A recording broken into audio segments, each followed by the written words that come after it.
शिवा से पंथा न संतु। इस चैनल के सक्रिय सदस्यों के साथ में हो रही सत्संग के द्वारा कुछ ऐसे बिंदु उभर कर सामने आते हैं कि जिनसे एक वीडियो तैयार हो जाता है। वैसे ही एक विषय आया पुनर्जन्म के ऊपर। देखिए, पूर्व जन्म और पुनर्जन्म एक दूसरे से संबंधित है, क्योंकि अगर पिछले किसी का पुनर्जन्म अगर सिद्ध हो जाता है बातों के द्वारा, चर्चा के द्वारा या साधना के द्वारा, शोध के द्वारा हुआ है, 5 से 10 या 15 जन्मों तक बात सिद्ध हो चुकी है। ऐसे वैज्ञानिक शोध हुई है विदेशों में, वो भी उनके द्वारा जिनके धर्म में, जिनकी मान्यताओं में पूर्व जन्म पुनर्जन्म बोल के कुछ भी नहीं होता। तो यहां पर अगर केवल अपने पुनर्जन्म तक सीमित रखें अपने आप को, इस शरीर की यात्रा को ध्यान में रखते हुए, तब क्या क्या बिंदु हमारे सामने आते हैं कि भाई पुनर्जन्म नहीं होता, क्योंकि इतने मनुष्य गुजर गए, कोई तो वापस आते, कम से कम श्री कृष्ण ही आ जाते अपनी जन्मभूमि विवाद को सुलझाने के लिए। नहीं हो सकता ये। अवतार हैं तो हैं, समष्टि योजना के तहत जो अवतार होते हैं, जो मनीषी सब आते हैं, वे अपनी इच्छा अनुसार नहीं आवागमन कर सकते। ना, एक क्षण भी ज्यादा रुक नहीं सकते, और दोबारा आएंगे तो सवाल ही पैदा नहीं होता। वेदांत के अनुसार देखें तो पूरी सत्ता आभास मात्र है। जब यही जन्म नहीं हुआ तो पुनर्जन्म किसका? कुछ भी नहीं। बंधन मोक्ष भी सब मानसिक कल्पना है। बंधन मोक्ष पर तो एक कविता है, स्वरचित कविताओं की प्लेलिस्ट में सुन लीजिएगा।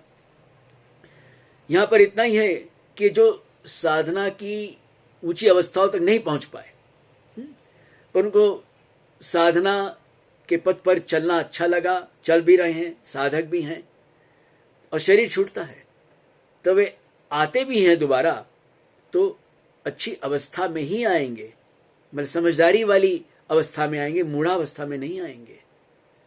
इस शरीर को लेकर दो अवधारणा है कि एकमात्र ये क्या है, मल मूत्र पीव रक्त मांस मंचा का थैला है, और दूसरी अवधारणा में थैला तो वो भी मानता है, पर इसकी सफाई पर ध्यान रखता है। शौच आदि क्रिया के साथ में वो अपने मन बुद्धि को भी मलिनता से यथासंभव दूर रखने का प्रयास करता है। रोज कुछ न कुछ करते रहता है ताकि वो मलिनता दूर होती रहे। देखिए, मन की ऊपरी सतह पर हलचल मच सकती है आसानी से, पर जो अंदर गहराई तक कीचड़ जमा है वो आसानी से दूर नहीं होता। उसके लिए साधना अच्छी चाहिए, अभ्यास निरंतर होते रहना चाहिए, तब जाके चीजें समझ में आती है। जब इस चीज समझ में नहीं आ रही है तब क्या होगा? पुनर्जन्म तो होगा ही होगा, चाहे आप थैला मानो चाहे उपासना गृह मानो, पर अंतर क्या आता है? देखिए, जब अच्छे संत कहते हैं कि भाई देह दरे का दंड और गर्भवासी नरकवास है, किनके लिए कहा जा रहा है? आम व्यक्ति के लिए जो सिर्फ आते जाते रहता है, भोगेच्छा करते तो ईमान, भोगते तो ईमान से भरपूर है वह। कुछ लोग नहीं मानते अगले जन्म को, अरे सब बकवास है, सब बेकार की बातें, कुछ नहीं होता, पर वो इस जन्म को, मतलब अपने शरीर को एकदम सत्य मानते हैं, सच मानते हैं। उनकी परंपराओं में इसे महिमा मंडित कर दिया जाता है।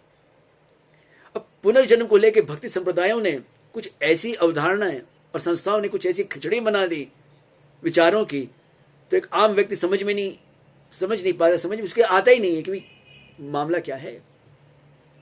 कि ऊंची योनियों को तो महिमा मंडित कर दिया जाता है।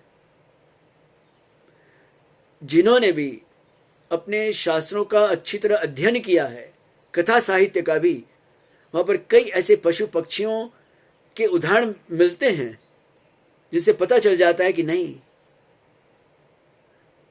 अगला भटकी भी योनि में है और पशु योनि उसको मिली भी है, पक्षी योनि उसको मिली भी है, तो इसके किसी न किसी कर्म का फल ही है, तो उसमें है।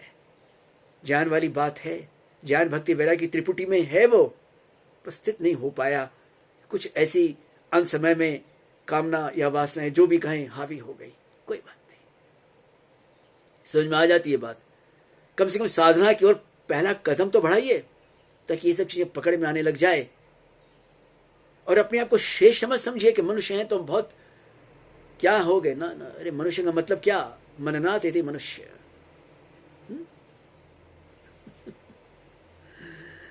अपने यहां तो संत वाणी है कि पूरे हैं वे मर्द जो हर हाल में खुश हैं। तब बताइए, सिर्फ मनुष्य रूपी शरीर होने से ही सब कुछ नहीं होता है। तो पुनर्जन्म से डरिए मत, घबराइए मत। कम से कम इस जन्म को सुधार लीजिए, उस पत्ते की भांति रहना सीख लीजिए जो बहता है हवा के साथ। वो कहाँ गिर जाए उसे कुछ पता नहीं होता, अपना जोर नहीं होता उसके ऊपर। और हम लोग क्या जोर लगाते हैं कि नहीं यही होना चाहिए, और होता है नहीं। और अगर हो भी गया तो उसको फिर भोगना तो पड़ेगा ही पड़ेगा, कि भोगते तो विमान, करते तो विमान प्रमाणित हो गया। तो कम से कम ये ना हो, इसी ओर तो भगवद गीता के 4th अध्याय में अच्छी तरह समझा दिया गया, इशारों में।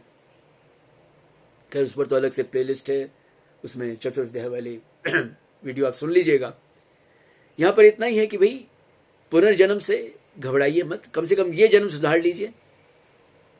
अगर इसको आभास भी मानना है तो सही रूप में मानिए कि नहीं ये तो आभास मान सकता है, हम लोग सब निमित्त मात्र में, कुछ भी नहीं। हम लोग सब पत्तों की भांति ही अपना समय बस गुजार रहे हैं, बिता रहे हैं।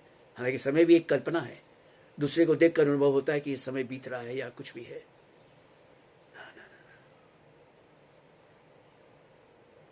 खिचड़ी से ऊपर उठिए, तभी संभव है कि ये जो विचारों की जो खिचड़ी परोस दी जाती है संप्रदायों संस्थाओं के द्वारा, वो सिर्फ फंसाने के लिए है,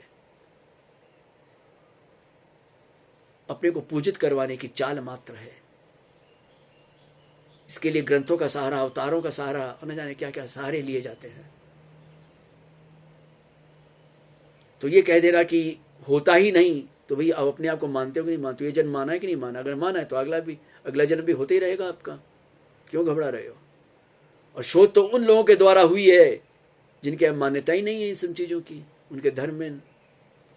और वैज्ञानिक शोध का मतलब क्या कोई प्रयोगशाला नहीं।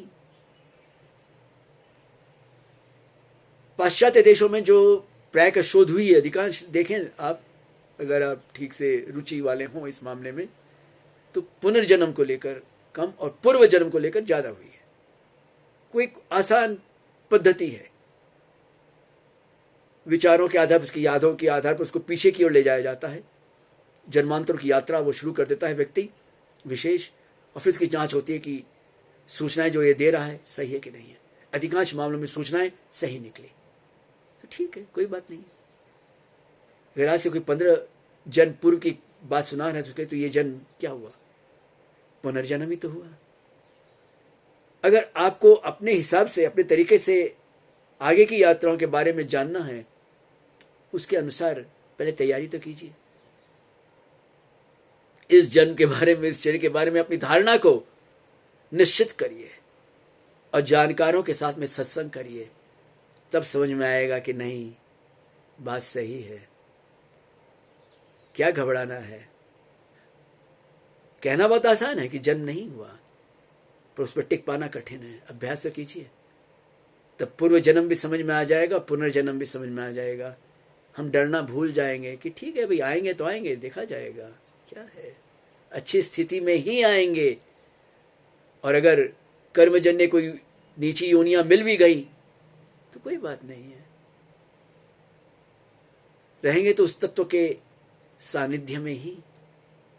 और क्या, सर्व खलवेदम ब्रह्म, इसलिए तो समझाया गया है हम सबके लिए।